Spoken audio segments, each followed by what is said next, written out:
Greetings, salutations, and good day. Today's Monday. Monday it is.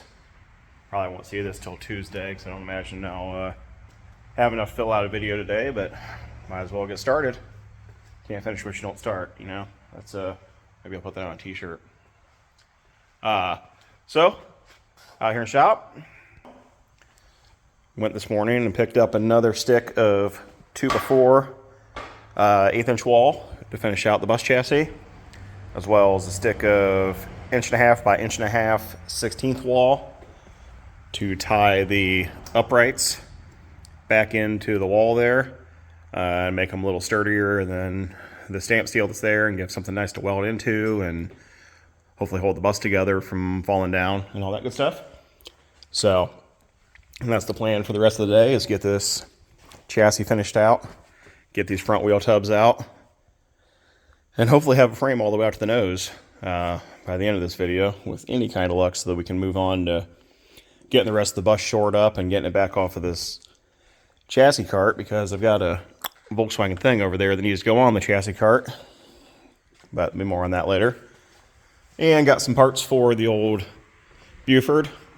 Got floor pans hanging there in the box.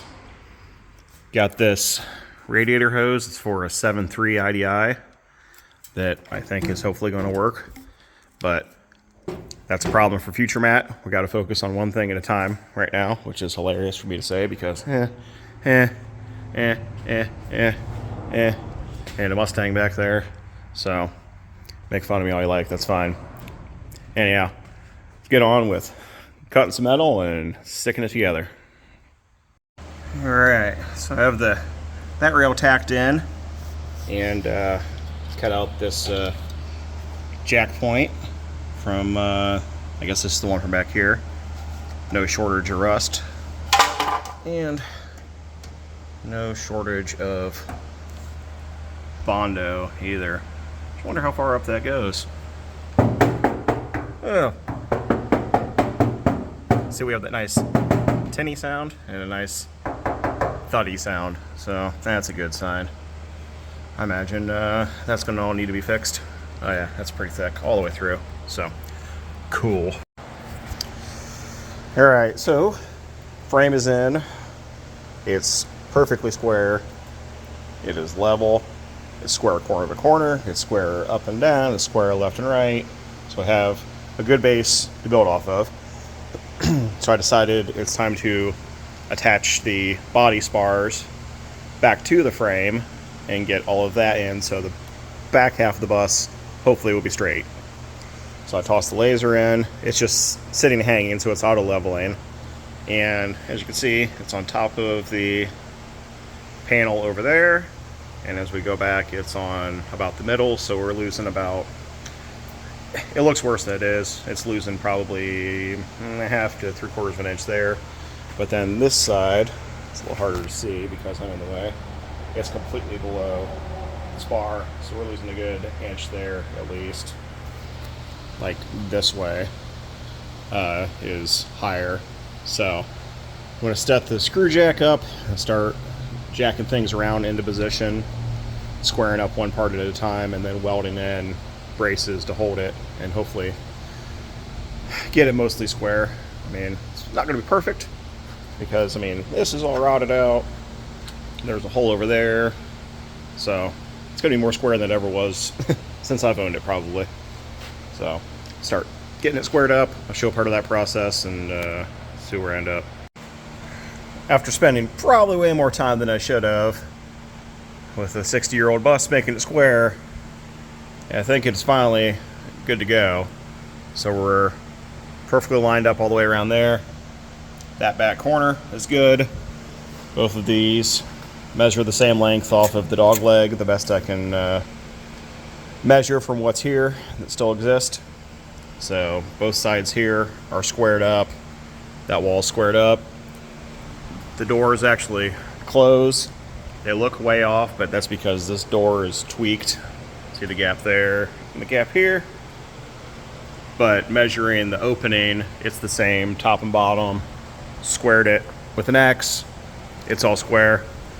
So I have the floor jack under the front, supporting it, and body is square all the way around, measuring straight up and down and dropping a plumb bob where possible. And also the only other thing for reference are these window openings, so I was able to measure off of those down to the rockers. And also just a good bit of eyeballing to see where everything sits. But as it is right now, everything is square. The question now is, how level is this body in reference to like the earth with a level, which I assume it has to be because this is just hanging. This isn't attached to anything, so it's using actual level. So as far as I can tell, it's as straight as it's going to possibly get, and probably straighter than it's been for the last about 40 years. So I think I'm going to go ahead and start welding in supports over there to support this side of the body, and then put in a rear support here, and then how nice that door opens. Get a support in here, and that'll help hold everything square to the body and also tie the frame all together.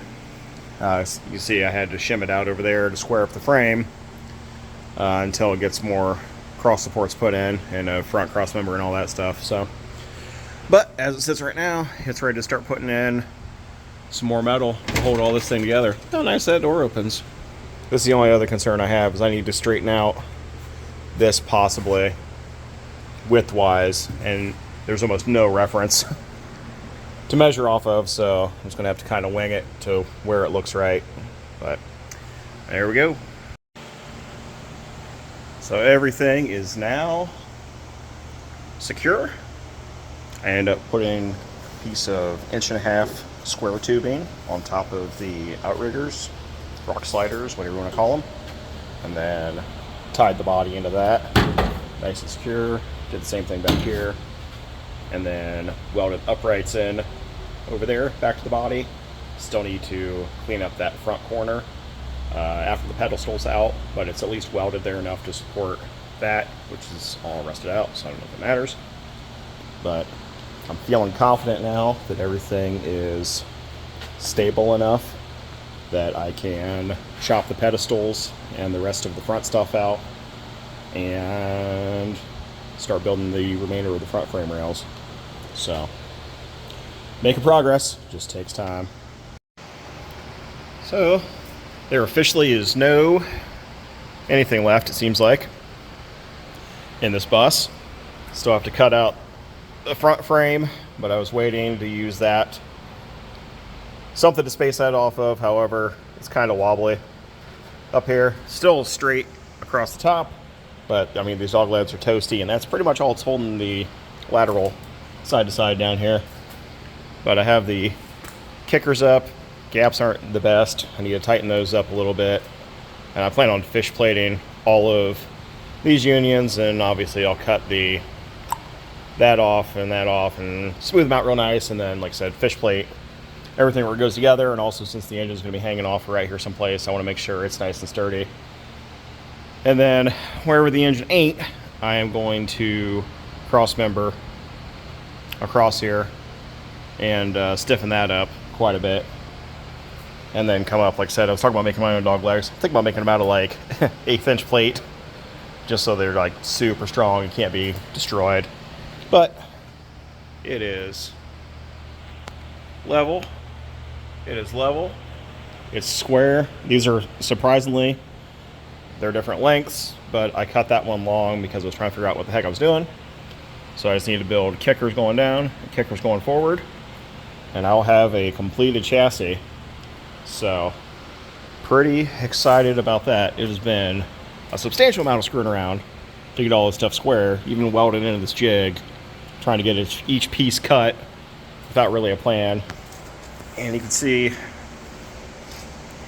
where it goes up in. I have plenty of arch to fit an axle in and have as much ass travel as I possibly can.